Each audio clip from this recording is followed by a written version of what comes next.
আমরা আছি দণ্ডবিধি আইন 1860 সালের আইনের 45 নম্বর আইনের আলোচনা করতেছি।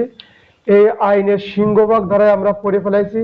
এখন আমরা জনগুরুত্বপূর্ণ দুটো অধ্যায় শেষ করছি এবং 3 নম্বর গুরুত্বপূর্ণ অধ্যায়ের আমরা এখন আছি। এই অধ্যায় হলো 16 নম্বর অধ্যায়। যাক মাশাআল্লাহ বিদ্যুৎ এসে গেছে। 16 নম্বর অধ্যায়। 16 নম্বর অধ্যায়ের খুন সম্পর্কে আলোচনা করছিলাম। এই মানবদেহ সম্পর্কিত অপরাধ, জীবন ক্ষুণ্ণকারী অপরাধ সম্পর্কিত। এখন আমি 299 থেকে 338 পর্যন্ত সূচি বলবো, আপনারা সূচি শুনবেন। এরপরে অবৈধ অবরোধ এবং অবরোধের সঙ্গে ব্যাখ্যা বলবো, ওর কিভাবে প্রশ্ন হয়, কতদিনের জন্য কি অপরাধ করলে কি হয়, এই বিষয় সম্পর্কে আলোচনা করব। আপনারা ক্লাসে অনেক লোক আলহামদুলিল্লাহ, এই দেখেন র্যাঙ্কের সবারই শখ, সবাই মিউট করবেন। আর ইয়াসিন ভাই কেন্দ্রীয়ভাবে আপনি মিউট করে দেবেন। ইয়াসিন ভাই আছেন আমাদের ইলেকট্রিক ডিভাইসে, এগুলো উনি খুব ভালো বোঝেন। ইয়াসিন ভাই আপনি মানে মিউট করে দেবেন। আমার ক্লাস চলাকালীন সময় সব মিউট করে দেওয়া থাকলে ভালো হয় আমারটা। আর যদি প্রশ্ন থাকে ক্লাসের শেষে আপনাদের সাথে আমি খোলামেলা আলোচনা করবো। এছাড়াও ক্লাস শেষের পরেও আপনারা আমাকে পার্সোনালভাবে ফোন দিয়ে যদি কিছু না বোঝেন আমার ফোন করেন, আমি যতটুকু পারি ইনশাল্লাহ আপনার সঙ্গে আলোচনা করব। আমার ভিতর কোনো কৃপণতা বা অন্য কোনো সমস্যা নাই ইনশাল্লাহ। আসেন অধ্যায় 16 মানবদেহ সংক্রান্ত অপরাধ এবং জীবন ক্ষুণ্ণকারী অপরাধ। 299 ধারা থেকে সূচি বলবো 338 পর্যন্ত, খালি সূচিটা শুনবেন। 299 হলো অপরাধজনক নরহত্যা। 299 হচ্ছে অপরাধজনক নরহত্যার সংজ্ঞা। 3 হচ্ছে খুনের সংজ্ঞা। 3 হচ্ছে খুনের সংজ্ঞা। খুন কিন্তু দুই প্রকার, একটা সরাসরি খুন হয়, একটা অপরাধজনক নরহত্যা হয়। তারপরে 301 হচ্ছে যাকে আপনি খুন করতে গেছেন তিনি খুন না হয়, অপর ব্যক্তি যদি খুন হয়, এটা অপরাধজনক নরহত্যা হয়। এটা অপরাধজনক নরহত্যা হয়। তাহলে 299 এবং 301 এই অপরাধজনক নরহত্যার শাস্তি হলো 304 অপরাধজনক নরহত্যার শাস্তি। আর 300 ধারায় খুন যেটা ঘটবে প্রথম অনুচ্ছেদে, তার শাস্তি 302 ধারায়। এরপর আসেন 302 হলো খুনের শাস্তি। 4 হলো যাবজ্জীবন কারাদণ্ডে দণ্ডিত ব্যক্তি। এই জয় আপনি ভিডিও মোড অনে থাকেন। 303 হচ্ছে যাবজ্জীবন কারাদণ্ডে দণ্ডিত ব্যক্তি। মনে রাখবেন, যাবজ্জীবন কারাদণ্ডে দণ্ডিত ব্যক্তি যদি পুনরায় খুন করে তাহলে তার শাস্তি একমাত্র মৃত্যুদণ্ড। এরপর আছে 304 খুন বলিয়া গণ্য নয়, খুন বলিয়া গণ্য নয় এরূপ অপরাধজনক নরহত্যার শাস্তি খুন বলিয়া গণ্য নয়। আমি ব্যাখ্যামূলক আলোচনা করছিলাম। 304 ক 304 ক অবহেলার ফলে মৃত্যু ঘটিলে, 304 ক অবহেলার ফলে মৃত্যু ঘটিলে, 304 খ বেপরোয়াভাবে যান বা অশ্ব চালা যদি কাউকে মৃত্যু ঘটায় তার শাস্তি। 304 খ বেপরোয়াভাবে যান বা অশ্ব চালিয়ে বা ঘোড়া চালিয়ে যদি কাউকে মৃত্যু ঘটায় তাহলে তার শাস্তি। 305 শিশু বা উন্মাদ ব্যক্তির আত্মহত্যার সহায়তা করা। শিশু বা উন্মাদ ব্যক্তির আত্মহত্যার সহায়তা করা 18 বছরের কম হতে হবে। তার বয়স 18 কম হবে, তিনি শিশু বলে গণ্য হবেন। 306 আত্মহত্যার সহায়তা করা। 306 হলে আত্মহত্যার সহায়তা করা, এরা সুস্থ সবল মানুষ, 18 বছরের উপরের মানুষ, তাকে আত্মহত্যার সহায়তা করা। তাও সামান্য একটা আলোচনা দিচ্ছি। 307 খুনের উদ্যোগ। 307 খুনের উদ্যোগ। 307 হচ্ছে খুনের উদ্যোগ গ্রহণ করা। 308 হচ্ছে অপরাধজনক নরহত্যা অনুষ্ঠানের উদ্যোগ করা। 308 অপরাধজনক নরহত্যা অনুষ্ঠানের উদ্যোগ করা। 309 আত্মহত্যা করিবার উদ্যোগ নেওয়া। আত্মহত্যা করিবার উদ্যোগ নেওয়া। অপরাধ সংগঠিত হলে তার বিচার হয় না এবং অপরাধ করার উদ্যোগ নিলে তার বিচার হয়, এই সেই 309 দ্বারা। এইখান থেকে প্রশ্ন আসে। 310 ঠক। 310 হলো ঠক। ঠগের শাস্তি হলো যাবজ্জীবন। 311তে ঠগের শাস্তি যাবজ্জীবন, এর আর কোনো অপশন নেই। 312 গর্ভপাতকরণ। 312 গর্ভপাতকরণ। এই গর্ভপাতকরণ যদি সম্মতি সহকারে করা হয় তাহলে অপরাধ, যদি জীবন রক্ষার জন্য করা হয় তাহলে কোনো অপরাধ হবে না। 313 নারীর সম্মতি ব্যতি রেখে যদি কেউ গর্ভপাত করায় তাদের শাস্তি। নারী সম্মতি দিল না, স্বামী স্ত্রী শ্বশুর শাশুড়ি ডাক্তার যদি তার গর্ভপাত করায় প্রত্যেকে অপরাধ হবে, নারী এখান থেকে বাদ যাবে। 314 হালকা আলোচনা করি।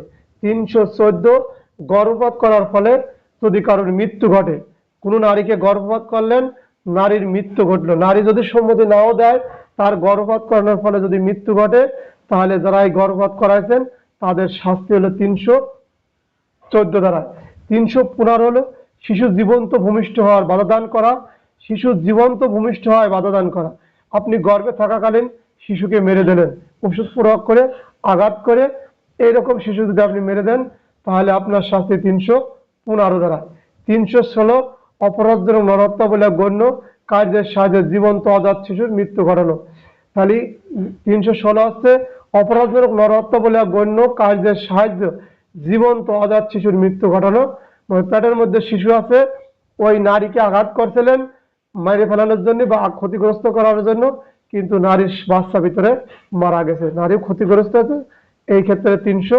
গর্ভের শিশু যদি মারা যায়, বাংলা অর্থ সহজ কথা, গর্ভের শিশু যদি মারা যায়, আপনার এহেন কার্যক্রমে আমার কার্যক্রমে 316-তে আমাদের শাস্তি উদাহরণ পড়বেন।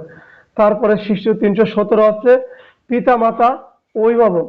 পিতামাতা অভিভাবক তত্ত্বাবধানকারী, দত্তক গ্রহণকারী বা যে শিশু কিনে ভরণ পোষণ করে, এই শিশুকে আমি পরিত্যাগ করবার পারবো না, বর্জন করতে পারবো না। পরিত্যাগ এবং বর্জন করতে হলে এই শিশুর বয়স 12 বছরের অধিক হতে হবে। 12 বছরের নিম্নে কোনো শিশুকে পিতামাতা অভিভাবক তত্ত্বাবধানকারী, তারপরে যে কিনে নিয়ে আসে দত্তক রাখা, বিভিন্ন ভাষায় ব্যবহার করা হয়, এই সমস্ত ব্যক্তি শিশুকে 12 বছরের নিচে হলে তাকে পরিত্যাগ এবং বর্জন করতে পারবেন না। তাহলে যদি করে 317 ধারায় তার শাস্তির ব্যবস্থা আছে। 318 মৃত্যুদেহ গোপন করার ব্যাপারে, মৃত্যুদেহ গোপন ব্যবস্থাপনার সাহায্যের ধর্ম গোপন করা, মানে মৃত্যু যার মারা গেছেন যেন সমাজের কেউ লোক না জানে, কলঙ্কিত যেন না হয়, তাই ওই শিশুকে গোপন করে যদি আপনি দাফন কাফন করেন, পুড়ায় ফেলা দেন বা সমাধিস্থলে সমাধি করেন, তাহলে আপনার শাস্তি 318 ধারায়। এরপর আসেন 319। 319 হলো আঘাত। 319 আঘাত, এই আঘাত হলে দৈহিক যন্ত্রণা দেবে, পীড়া দেবে এবং বৈফল্যতা ঘটালেই আপনাকে আঘাত বলে গণ্য হবে। এবং গুরুতর আঘাত 320 গুরুতর আঘাত। 300 গুরুতর আঘাত হচ্ছে শরীরের এই 8টা কারণে আপনি 320-তে গুরুতর আঘাত যারা মুখস্থ করবেন: পুরুষত্ব হানিকরণ করা, পুরুষত্ব হানিকরণ করা, চোখের দৃষ্টিশক্তি নষ্ট করা, চোখের দৃষ্টিশক্তি নষ্ট করা, কানের শ্রবণ শক্তি নষ্ট করা, গ্রন্থিকে অনষ্ট করা, শরীরের যে কোনো গ্রন্থিকে অনিষ্ট বা ক্ষতি করা, তার কর্মশক্তি সমূহকে বিনাশ বা স্থায়ী ক্ষতি সাধন করা। কর্মশক্তিকে শরীরের যে অঙ্গ প্রত্যঙ্গ প্রত্যেকে কিন্তু কাজ করে, স্ব কাজে ডিউটিতে বাটা আছে, নাকে নিঃশ্বাস নেয়, চোখে দেখে, কানে শোনে, মুখ দিয়ে খাবার গ্রহণ করে, হাতে কাজ করে, পাও দিয়ে চলাফেরা করি। তাহলে কর্মশক্তি সমূহকে নিরাশ করা বা স্থায়ীভাবে ক্ষতি সাধন করলে তা হচ্ছে পঞ্চম। এবং ষষ্ঠ হচ্ছে মুখমণ্ডল, এই যে আমাদের মুখ আছে, স্থায়ীভাবে বিকৃত করা। সপ্তম হচ্ছে দাঁত, আমাদের শরীরে যে দাঁত আছে বা হাড় আছে তা যদি ভেঙে ফেলায়, হাড় বা দাঁত গ্রন্থচ্যুত করা, ভেঙে ফেলানো। এরপরে অষ্টম হচ্ছে লেগে আমার আপনার শরীরে এমন আঘাত করছে যে আঘাতের তীব্র যন্ত্রণা আমি 20 দিন বহন করতেছি, এটাও গুরুতর আঘাত বলে গণ্য হবে। এগুলো হলো আঘাতের গুরুতর আঘাত 320। এখন আসেন 321। 321 থেকে 338-এর ক, এখানে সবকিছু স্বেচ্ছাকৃত হয়। স্বেচ্ছাকৃত এছাড়াও মনে রাখবেন, স্বেচ্ছাকৃত যা কিছুই করেন সবগুলোই অপরাধ। স্বেচ্ছাকৃত করলে অপরাধ হয়, এটা যদি অপরাধ করার মাইন্ড থাকে। এইখান থেকে 321 স্বেচ্ছাকৃত আঘাত দান, তাহলে স্বেচ্ছাকৃত আঘাত দানের সংজ্ঞা 321, এর শাস্তি হলো 323। এবং 322 স্বেচ্ছাকৃত গুরুতর আঘাত দান করা, আর এর শাস্তি 325, এর শাস্তি 325 বুঝে পড়বেন। আর 319 আর 320-তে পড়লাম, ওর কিন্তু স্পেশালি কোনো শাস্তি লেখে নেই, কারণ ওটা স্বেচ্ছাকৃত না, ওটা অটোমেটিক আমার আপনার শরীরে আসতে পারে, আমার আপনার নিজেই ঘটনাটা ঘটতে পারে। এরপরে আসেন আরেকবার বলি, 321 স্বেচ্ছাকৃত আঘাত দান, এর শাস্তি 323। 322 স্বেচ্ছাকৃত গুরুতর আঘাত দান, এর শাস্তি 325। এরপরে আসেন 324 পড়ি। 324 স্বেচ্ছাকৃতভাবে মারাত্মক অস্ত্র বা অন্য মাধ্যমে যদি আপনাকে আঘাত করে তার শাস্তি এর ভিতরে আমি পুনরাবৃত্ত কথা বলছিলাম, মুখস্থ করে নিন বা মাঝে মাঝে পড়েন, মুখস্থ করা লাগবে না, পড়লেই আমার আপনার মনে থাকবে। 325 হচ্ছে স্বেচ্ছাকৃত গুরুতর আঘাত দানের শাস্তি। 326 স্বেচ্ছাকৃত মারাত্মক অস্ত্র, স্বেচ্ছাকৃতভাবে মারাত্মক অস্ত্র মাধ্যমে সাহায্যে গুরুতর আঘাত দান করা। এখন স্বেচ্ছাকৃতভাবে কথাটা খেয়াল রাখবেন, 326 আর 326-এর ক আমি আমার জ্ঞানে যেটুকু আছে আপনাদের বোঝাবো।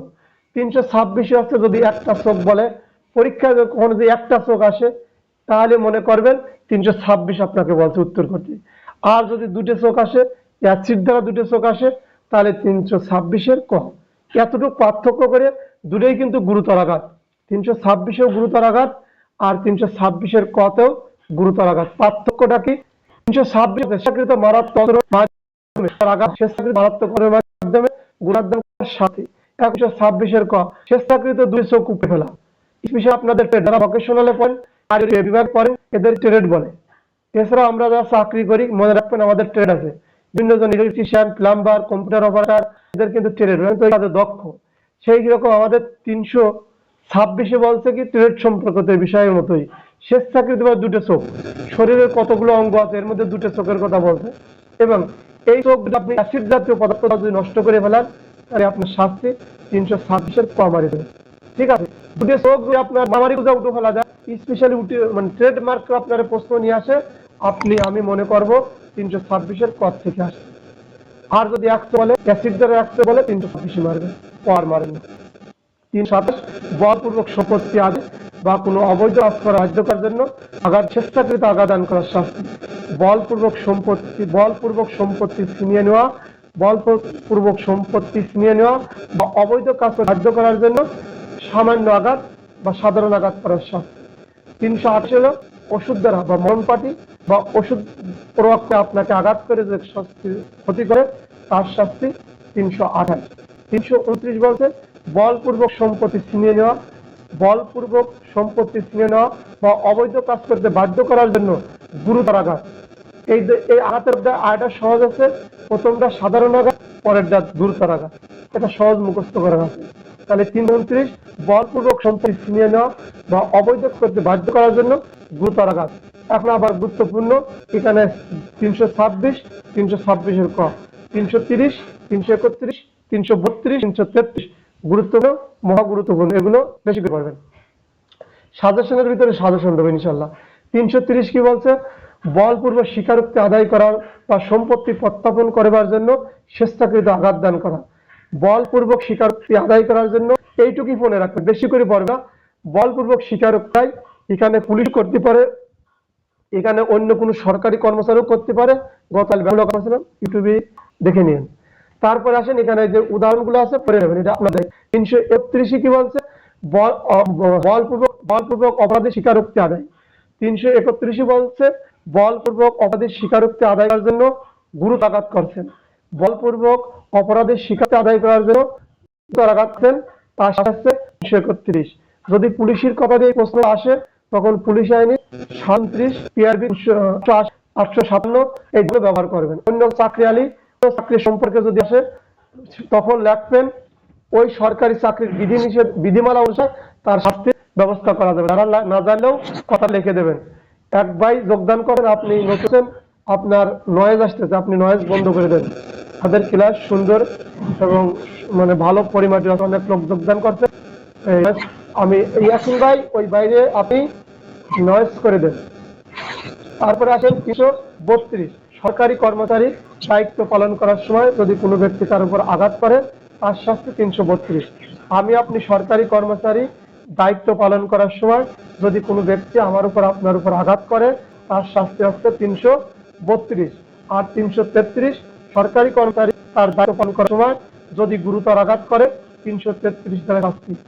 সরকারি কর্মচারী দায়িত্ব পালন করার সময় যদি গুরুতর আঘাত করে 333 দ্বারা শাস্তি। 334 দ্বারা কি বলছে? উত্তেজনা বশত স্বেচ্ছাকৃত আঘাত দান করা। উত্তেজনা বশত যদি স্বেচ্ছাকৃত আঘাত দান করে 334। গতকাল পড়াইছিলাম উত্তেজনা বশত যদি কাউকে মেরে ফেলান তাহলে এর অপরাধজনক নরহত্যা হয়। উত্তেজনা বশত যদি কাউকে আঘাত করেন তাহলে 334। 335 বলছে উত্তেজনা বসতে স্বেচ্ছাকৃত গুরুতরাঘাত করছেন, উত্তেজনা বসতে স্বেচ্ছাকৃতভাবে গুরুতরাঘাত করছেন, আপনার শাস্তি 335। আসেন 338-এর ক। 338-এর ক কি বলছে? বেপরোয়াভাবে যান বা অশ্ব চালানো। বেপরোয়াভাবে যান বলতে বলছেন মোটরসাইকেল, মোটর চালিত যেমন মোটরসাইকেল, বাস, ট্রাক এবং ইঞ্জিন চালিত যে সমস্ত গাড়ি আছে এইগুলোকে বলছে। তাহলে রাজপথে, এটা এবার রাজপথে হবে, রাজপথে বা জনপথে বেপরোয়াভাবে যান বা অশ্ব, অশ্ব মানে ঘোড়া, এই ঘোড়া চালায় যদি কাউকে গুরুতর আঘাত, তার শাস্তি 338।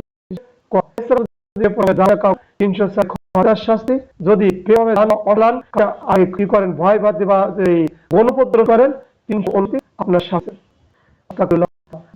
এখন আমরা পর্ব আমার সঙ্গে থাকবেন, এই ব্যাখ্যামূলক আলোচনা করব, যতটুকু আমি জানি আপনাদের আমি জানানোর চেষ্টা করব।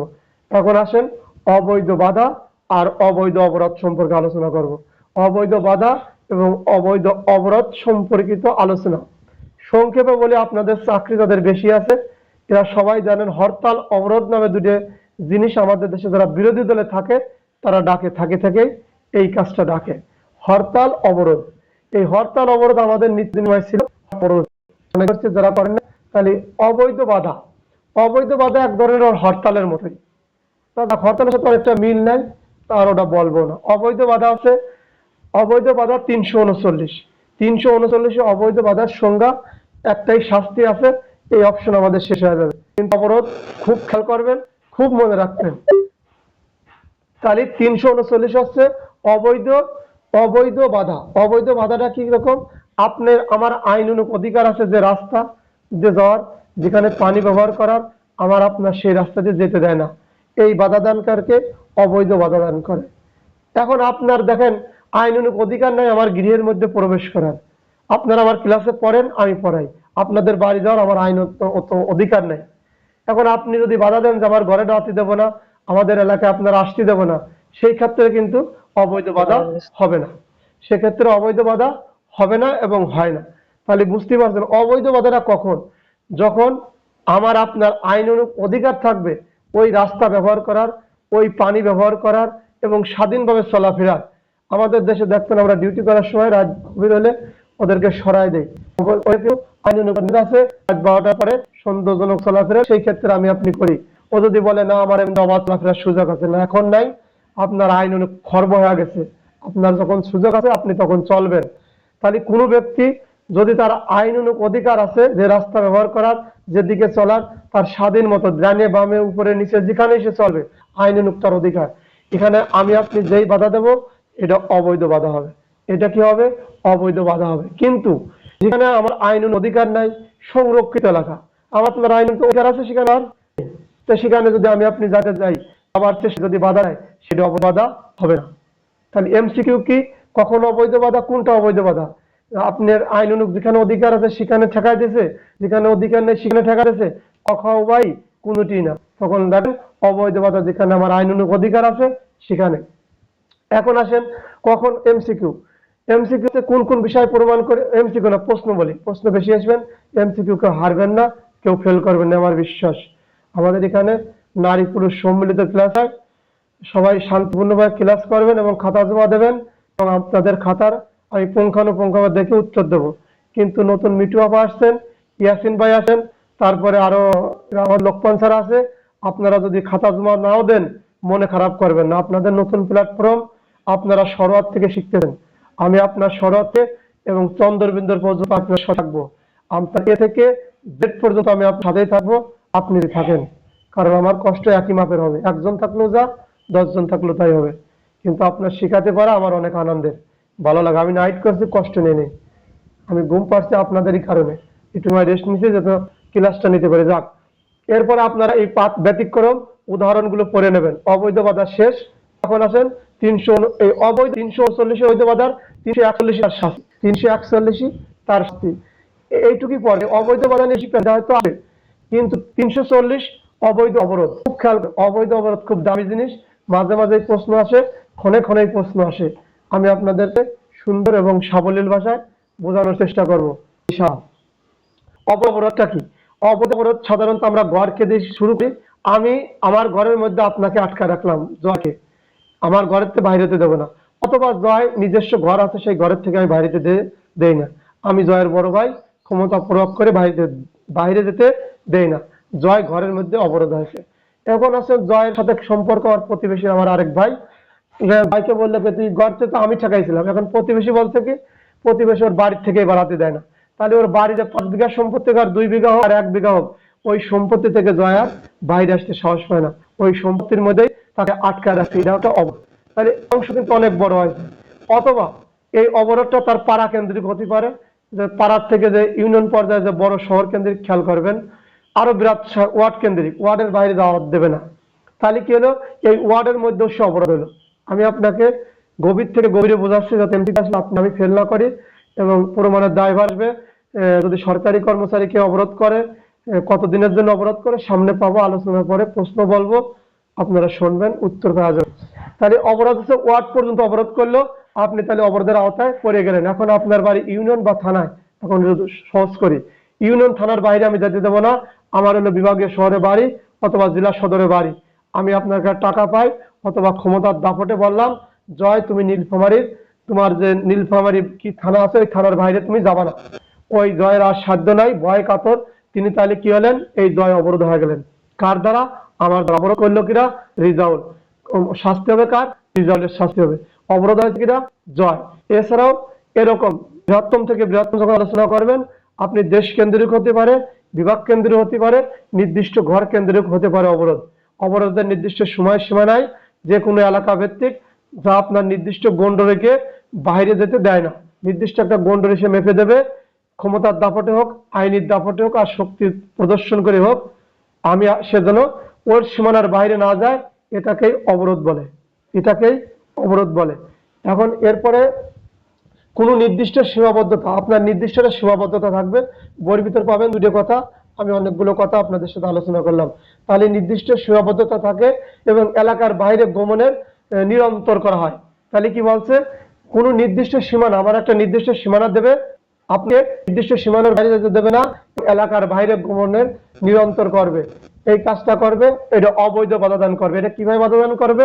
এটা অবৈধ বাধাদান করা, আইনের পরিপন্থী কাজ করছে, মানে আমি অবৈধ অবরোধ করেছি বলেই গণ্য হবে। তাহলে অবরোধের সংজ্ঞা 340, অবরোধের সংজ্ঞা 340।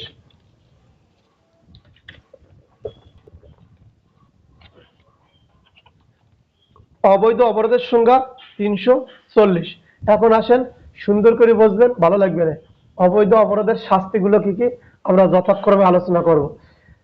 342, 341 কিন্তু পড়ে ফেলছিলাম, ওই বাধা দান করার শাস্তি। 341 বাধা দান করার শাস্তি, 342 অবৈধ অপরাধ শাস্তি। অবৈধ অপরাধে কদিনের সময় ক্ষণের জন্য আপনি করবেন, করে দেবো। অবৈধ অবরোধ দেখেন, আমাদের পুলিশ অফিসার আসবে, যদি 23 ঘন্টা আটক করে রাখে, পুলিশের কি কোনো অপরাধ হবে? 23 ঘন্টা দেশের সাব ইন্সপেক্টর বা এসআই আপনাকে গ্রেপ্তার বা কনস্টেবল করে রাখছে 23 ঘন্টা, আপনার আবার কোনো অপরাধ হবে? অপরাধ হবে? অপরাধ হবে না। কারণ কি, আমরা 24 ঘন্টা পর্যন্ত আটক বা হেফাজতে রাখতে পারি ফৌজদারি কার্যবিধি আইনের 61 ধারা, 1898 সাল ফৌজদারি কার্যবিধি আইনের 61 ধারা আমি আপনি 24 ঘন্টার মধ্যে আটকতে পারি, হেফাজতে রাখতে পারি। সুন্দর না? তাহলে দেখেন এখানে বলছে অবৈধ অবরোধের শাস্তি 341। 341 বলছে এখানে অবরোধ যখন 24 ঘন্টা আপনি অতিক্রম করবেন, 24 ঘন্টা 1 মিনিটও যদি হয়, তাহলে 300 কত 342 দ্বারা আপনি দণ্ডে দিতে হবে। কারণ এটা তখন আপনি অবৈধ অবরোধ করছেন।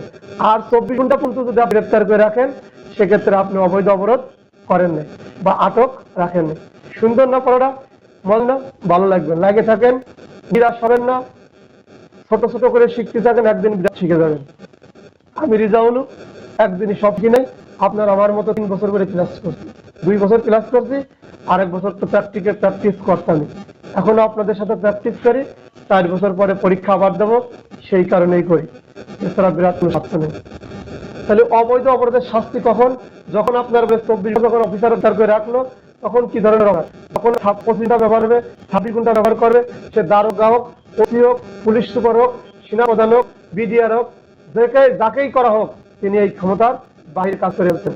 24 ঘন্টা গ্রেপ্তার করে রাখা যায়, তার অতিক্রম যেই সেনা করে ফেলাইছে, সরকারি কর্মচারী হোক আর পুলিশ হোক। আর আমাদের কিন্তু বেশিরভাগ ভুল হয় কখন জানেন?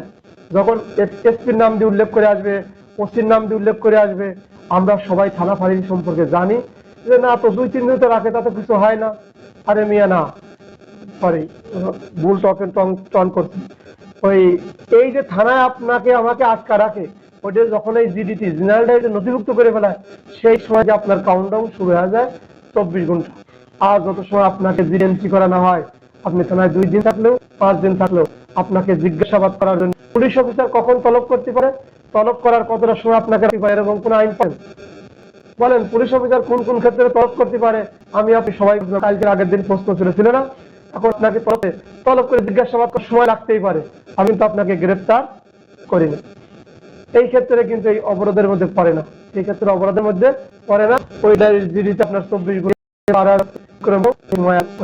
ওই সাথে সামঞ্জস্য খায় না, কারণ আপনার জিজ্ঞাসাবাদ, আপনি অপরাধ সম্পর্কে জানেন, তাই আপনাকে জিজ্ঞাসাবাদ করার জন্য নিয়ে আসা হয়েছে। যাক, তাহলে অবৈধ অবরোধের শাস্তি 342 এর সময়সীমা করা 24 ঘন্টার পরের থেকে শুরু হবে। 24 ঘন্টায় 1 মিনিট থেকে শুরু করে 24 ঘন্টায় 1 মিনিট থেকে শুরু করে 72 ঘন্টা পূর্বের আগেই 72 ঘন্টা পূর্বের আগেই এই সময়সীমা শেষ হয়ে যাবে। এর মধ্যে কোনো ব্যক্তিকে কোনো পুলিশ অফিসার, পুলিশের কনস্টেবল, এসআই, নায়ক, ওসি আটকা রাখে বা যে র্যাঙ্কের হোক, তিনি এই অবরোধ করেছেন বলেই গণ্য হবে। 342 দ্বারা যদি কখনো প্রশ্ন আসে, নিরাশ হবেন না, সুন্দর করে তখন 342 দ্বারা শাস্তি দিয়ে দেবেন। ইনশাল্লাহ আপনি কামিয়াবি এবং সফল হবেন। এরপর আসে 343। 343 কি বলছে? 3 বা ততোধিক দিবসের জন্য অবৈধ অবরোধ করা। 3 বা ততোধিক, এটা কিন্তু কার্য দিবস বলেনি। কার্য দিবস সম্পর্কে আপনাদের কতটুকু ধারণা আছে জানি না, আমি যেটুকু জানি বলি। কার্য দিবস বলতে বোঝায় যেদিন সরকারি অফিস চলমান থাকে, খোলা থাকে, এটাকে কার্য দিবস বলে, তাই তো? আর এমনি দিবস চল প্রক্রিয়া ক্যালেন্ডারের পাতা যেমন ঘুরতে থাকে, আমার আপনার বয়স যেমন ধারাবাহিকভাবে বাড়তে থাকে, ঠিক এরই একটা অংশ 3 বা তত দিবসের জন্য। এই যে দিবসটা, এই দিবস আর কার্য দিবসের মধ্যে আকাশ পাতাল ডিফারেন্স, ঠিক না? আমরা তাহলে এমসিকিউ কি আমরা কেন পড়ি, এই আলোচনা করি এই জন্য, জানার জন্য। তাহলে কার্য দিবস নিচের কোনটি দিবস আর কার্য দিবস আপনি বুঝতে পারবেন। কার্য দিবস যদি সরকারি ছুটির দিন, যথারীতির দিন এরকম থাকলে আপনি মনে করবেন, আজকে শিখে রাখলেন। কার্য দিবস হলো সরকারি অফিস চলমান দিন, আর এমনি হলো তোমার প্রক্রিয়া, শনি, ঈদ, রোজা, পূজা কোনো কিছুই আপনার আমার মানবে না। তাহলে 3 বা ততোধিক দিবস, তাহলে 3 হতো 3, 24 কত হয়? 72 না? এই 72 ঘন্টা থেকে শুরু করে এই 342 যখন 343 শুরু হলো। 343 শুরু করে পরবর্তী 9 কার্য দিবস, 3 দিন থেকে 9 দিন পর্যন্ত যখন হবে, 9 দিন শেষ হতে না হতেই আপনার 3 থেকে ততোধিক কার্য দিবস অবরোধ করলে 343 যায় শাস্তি। মনে রাখবেন 343 লাস্টে 3 আছে, 3 দিন কি বলছে, 3 বা ততোধিক দিবসের জন্য। 3 বা ততোধিক দিবস, 3 থেকে শুরু হবে। 3 থেকে ততোধিক দিবসের জন্য অবরোধ করে রাখে, আটকায় রাখে বা বেঁধে রাখে, নির্দিষ্ট সীমার বাইরে যেতে দেয়, এই 343 অবরোধ হয়ে গেলে 340 বলতে ততোধিক দিবস, 10 মাসে 10 অধিক বলতে পর্যন্ত আপনার জীবন যতদিন বাঁচে পর্যন্ত আপনার আছে 343 হচ্ছে। যদি 10 দিন 200 করে আসতে পারে, আপনি তখন 243 করবেন, কারণ 10 থেকে ততোধিক দিবস কোনো সীমা রাখাই কি পর্যন্ত শাসন নাশের পর্যন্ত চলমান করে থাকে। মধ্যে আপনার পৌঁছে তখন 10 বা অধিক দিবসের জন্য অবৈধ অবরোধের শাস্তি ব্যবহার করবেন। আমি আপনাদের কাছে সক্ষম হয়েছি, না বুঝলে বলবেন। এরপর আমাদের ক্লাস 30 মিনিট আর 10 মিনিট নেবো, আমি সঙ্গে পড়াবো। এখন আর এখানে কোনো ধারা পড়বো না, একবার চলে যাবো 349। 349 দেওয়ার আগে কি করবো? অপরাধমূলক প্রয়োগ, আক্রমণ, অপরাধমূলক বল প্রয়োগ, আক্রমণ পরিচিত। এই অপরাধমূলক বল প্রয়োগ, আক্রমণ আর এখানে কি বলছিলাম, এর আগে আমি এটার পার্থক্য পড়াইছিলাম বা বলছিলাম, মারামারি, আঘাত আর আক্রমণ, এই তিনের পার্থক্য কালকে আপনাদের সাথে প্রথম থেকেই শুরু উপস্থাপন করবো ইনশাআল্লাহ, আল্লাহ যদি তৌফিক দান করে। 349 হচ্ছে বল প্রয়োগ। এই বল প্রয়োগটা কিরকম? এই বল প্রয়োগ একজন ব্যক্তি অপর কোনো ব্যক্তি যদি গতিশীল করা, একজন ব্যক্তি অপরজন ব্যক্তিকে যদি গতিশীল করা, মানে শক্ত দিয়ে দাঁড় করে ফেলানো, গতিশীল করা, গতি পরিবর্তন করা, আপনি যেদিক যাওয়ার সেটা আপনাকে যেতে দেবেন, গতি পরিবর্তন করা, গতি রোধ করা, তাহলে কি করায়? গতিশীল করায়, গতি পরিবর্তন করায়, গতি রোধ করায়। এই কাজটা কি করে? কোন বস্তু দ্বারাও গতিশীল করতে পারে, কোন বস্তু দ্বারাও করতে পারে, কোন প্রাণী দ্বারাও করাতে পারে, নিজেও করতে পারে। তাহলে এই গতিশীল গতি পরিবর্তন প্রভাব, এই বল প্রভাব কিন্তু সে নিজে নিজেও করতে পারে, কোন বস্তু দিয়েও করতে পারে, কোন প্রাণী দ্বারাও করতে পারে। বোঝাতে পারছি? প্রাণী ধরেন আমি কুকুর পালি, উদাহরণগুলো দেখছেন, এখন হাসবেন এতখানি পারবো না, কারণ ক্লাস মেলা বড় হচ্ছে, আর বোঝাতে স্বাভাবিকভাবে বোঝাচ্ছি বলে আমি মনে করি। তাহলে আপনি হচ্ছে বল প্রয়োগটা কি বুঝবেন, এটা সংজ্ঞা, এটা নিয়ে মাথায় টেনশন নেবেন না। বল প্রয়োগ, অপরাধমূলক বল প্রয়োগ, অপরাধমূলক বল প্রয়োগ এবং বল প্রয়োগ আর আক্রমণ ধারাবাহিকভাবে বোঝাই। 349 বল প্রয়োগ। এই বল প্রয়োগ কি করছে? গতিশীল করায়, গতি পরিবর্তন করায়, গতি রোধ করায়। কোন বস্তু দ্বারা গতিশীল করাতে পারে, তিনি নিজেও করাতে পারে, প্রাণীর দ্বারাও গতিশীল, গতিরোধ, গতি পরিবর্তন করাতে পারে। তিনি বল প্রয়োগ করেছেন বলে গণ্য হবে। খালি বল প্রয়োগের সময় যখন আপনি সংজ্ঞাটা লিখবেন, এই সংজ্ঞা আমাদের পরীক্ষায় সাধারণত আসে না, এখন সাধারণ পরীক্ষায় আসে না। সংজ্ঞার দিন চলে গেছে, সে আগের দিন বাগে খাইছে। এখন হচ্ছে বল প্রয়োগ সম্পর্কে আপনার সিম্পল ধারণা দিলাম, এমসিকিউ আসতে পারে। নিম্নের বল প্রয়োগ, নিম্নের কোনটি বল প্রয়োগ? গতিশীল, গতি পরিবর্তন করা কোন প্রাণীর দ্বারা, উপরের সবগুলাই। তখন আপনার জানা না থাকলে, এই যে আমি এখন ক্লাস বক বক করে লেকচার দিচ্ছি, তখন আপনার কথা মনে অবশ্যই পড়ে। এই কাজ, এই ক্লাস কখনো বিফলে যাবে না, এই কষ্ট আর বিফলে কখনো যায় না, শ্রম কখনো বিফলে যায় না, আজ পর্যন্ত যায় নাই, আপনার আমারও যাবে না ইনশাল্লাহ। তার সামনে প্রমাণ আমি নিজেই। বয়স আপনার বেশি হয়েছে এটা বলার সুযোগ নাই, তার প্রমাণ আমি নিজেই। বয়সও ম্যাটার না, আপনি মনোবল স্থির রাখেন, আপনার লক্ষ্যে পৌঁছানোর জন্য আপনার মনোবল আমার চেষ্টা আর মওলা পাকের কবুল করে নেওয়াটাই একমাত্র উপায়। তাহলে আপনার যদি মনোবল থাকে, আমি নাইট করে এসে আপনার ক্লাস নিতে পারি। আর আপনি কি এমন নাইট করছেন, আপনি হয়তো ডিউটি করতেছেন, ডিউটি অবস্থায় ক্লাসে কানে শোনেন, পরে শোনেন, সমস্যা নেই। তাহলে বল প্রয়োগ, কথা বেশি বলে সময় বেড়ে যান। বল প্রয়োগ কি বলছে? গতিশীল, গতি রোধ করা। এই কাজটা তিনি নিজে করতে পারে, কোনো ব্যক্তি বস্তু করাতে পারে। তাহলে আপনি বল প্রয়োগ করেছে বলেই গণ্য হয়। এখন আসেন অপরাধমূলক বল প্রয়োগ কাকে বলে? অপরাধমূলক বল প্রয়োগ, ভুল করেছি, 349 যে বল প্রয়োগ, এর 3টে কাজ আছে। এই 3টে কাজের কথা খেয়াল করেন। প্রথমে তার নিজের দৈহিক দ্বারা, আমি যে কথা বলছিলাম, দৈহিক মানে নিজে আমার শোনা, পরিবর্তন করলাম।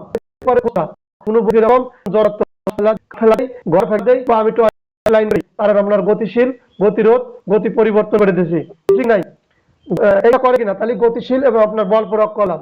এরপরে আছে কোন প্রাণী দ্বারা, আমি যে কথাগুলো বলছিলাম পূর্বে, ওই কথাগুলো উদাহরণও আছে। এই প্রথমত, দ্বিতীয়, তৃতীয়, কোন প্রাণী চালায় দিলাম, আপনার গতিশীল, গতিরোধ এবং গতি পরিবর্তন হয়ে গেল। তাহলে বল 350 করবো অপরাধমূলক বল। তারপর বল প্রয়োগ হয় নাই। আর হচ্ছে অপরাধমূলক বল প্রয়োগ, আমার ইন্টেনশনালি কাজ অপরাধ করা, আর ইন্টেনশনালি কাজ অপরাধ করার আমার গিলটি মাইন্ড, আমার মনে দোষ, আমি আপনার সাথে অপরাধ করবো বলেই অপরাধমূলক বল প্রয়োগ করছি। এখানে কি বলবেন, এখানে কি মনে রাখবেন? অপরাধমূলক কোনো অপরাধ অনুষ্ঠান কার্য করার জন্যই আমি এই কাজগুলো প্রথমে মনে রাখবেন। আমি অপরাধ অনুষ্ঠান করার জন্য অপরাধমূলক বল প্রয়োগ করবো, কোনো অপরাধ করার জন্যই এই অপরাধমূলক বল প্রয়োগ কাজটা করব, ব্যক্তি সম্মতি বেঁধে রেখে। আমি যে অপরাধমূলক বল প্রয়োগ করছি, কার সাথে করছি? জয়ের সাথে করছি। এই জয়ের সাথে কি করছি? জয়ের সম্মতি বেঁধে রেখেই করছি। জয়ের সম্মতি বেঁধে রেখে অপরাধমূলক আমি বল প্রয়োগ করছি। তাহলে প্রথমে কি বলছেন? কোন অপরাধ অনুষ্ঠান করার জন্য করছি, জয়ের সম্মতি বেঁধে রেখে করছি, জয়ের সম্মতি বেঁধে রেখে করছি। সেই ব্যক্তিকে জখম, এই জয়কে আমি জখম করার জন্য, জখম করার মতো করছে অপরাধমূলক বল প্রয়োগ, জখম করবে এমন ভয় পাচ্ছে জয়।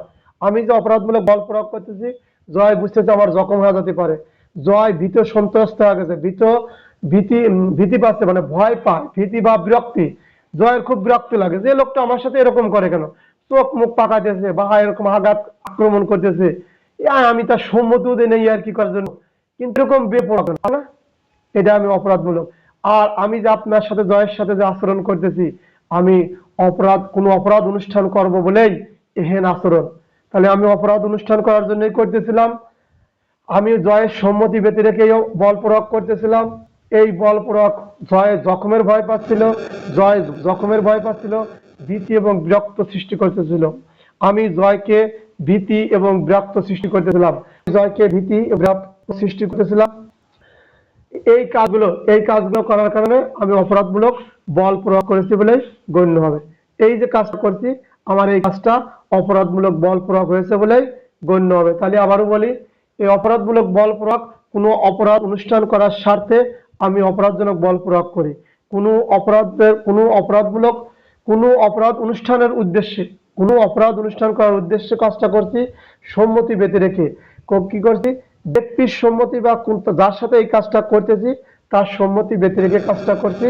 এই কাজটা করার কারণে, অপরাধজনক বল প্রয়োগ করার কারণে সে কি করছে? জখমের ভয় পাচ্ছে। যার সাথে করতেছি সে দেখছে যে আমি মনে হয় জখম হয়ে যেতে পারি, জখমের ভয় আসতেছে এবং ভীতি বা বিরক্ত সৃষ্টি করতেছে। সে ভীতি এবং বিরক্ত সৃষ্টি করতেছে এবং ব্যক্তির ক্ষতি বা বিরক্ত সৃষ্টি করার সম্ভাবনা রয়েছে। আমি যেটা করতেছি এতে ক্ষতি এবং বিরক্ত সৃষ্টি হওয়ার সম্ভাবনা রয়েছে বলেই গণ্য হবে। এটা অপরাধজনক বল প্রয়োগের সংজ্ঞা। এটা অপরাধজনক বল প্রয়োগের সংজ্ঞা। এরপরে চলে আসেন 351, শেষ। কালকে আবার এটা হালকা আলোচনা করব। 351 হচ্ছে আক্রমণ। 351-তে আক্রমণ। এই আক্রমণটা কি? আক্রমণ করছে কোনো ধরনের অঙ্গভঙ্গি করা, কোনো ধরনের অঙ্গভঙ্গি করা প্রস্তুতি নেয়, অঙ্গভঙ্গি করে বা কোনো ধরনের এমন কিছু প্রস্তুতি নিচ্ছে, আপনি ভয় পাচ্ছেন যেহেতু আমার আক্রমণ করতে পারে। ধরেন মারার জন্য কাঁচা মারে না, তারপরে দাঁড়াইস তোর মারার জন্য বাড়িতে লাঠি নিয়ে আসি, কেন ভালো মানুষ যারা ছিল লাঠি বাই করছে কেন? এই যেটা আক্রমণ করতেছে না, তাহলে কি করছে? কোন ধরনের অঙ্গভঙ্গি করছে বা প্রস্তুতি নিচ্ছে যে আমি কাজটা করব, আক্রমণ করব। তাহলে এক ধরনের হচ্ছে অঙ্গভঙ্গি নেওয়া, এক ধরনের প্রস্তুতি নেওয়া।